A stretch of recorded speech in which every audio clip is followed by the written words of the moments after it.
Picture this. You've spent half a campaign building up to this huge climactic battle with the big bad.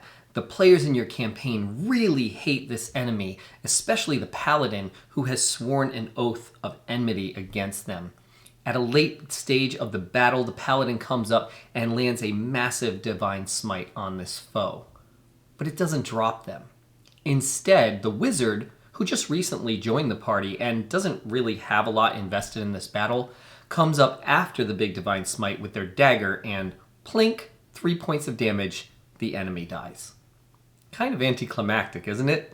How about if I show you a better way than just fudging the numbers to make for a really climactic and epic battle for your players?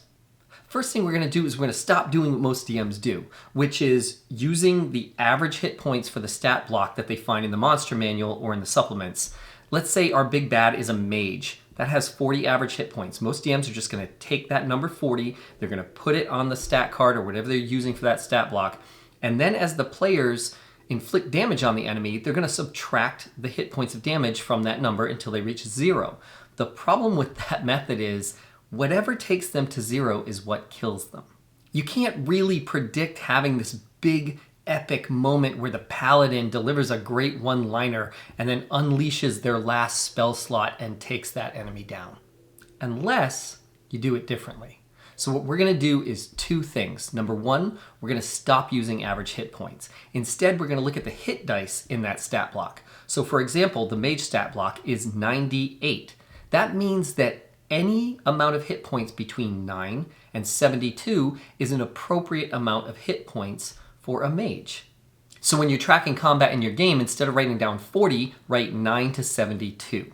The next thing you're going to do is as the players inflict damage, you're going to count up instead of down. Once they start stacking damage onto that bad guy, as soon as they hit 9 or more hit points, any time between there and 72 is an appropriate time to end that combat and have it be the killing blow. That leaves you the flexibility as the storyteller and the DM to create a narrative moment where it makes sense for the PCs to kill that bad guy.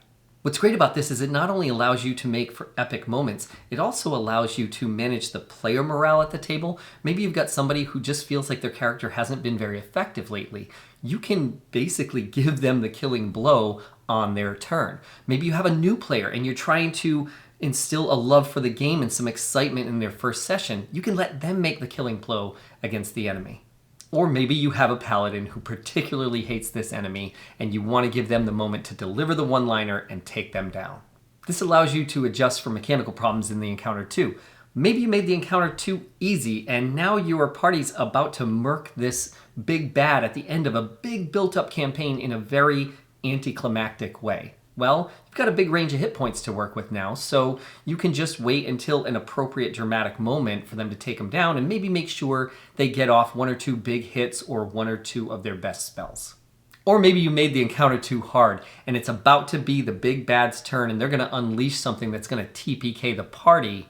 Well, as long as you're within the proper range of hit points, you can end that with the last blow that's struck on them before it's their turn.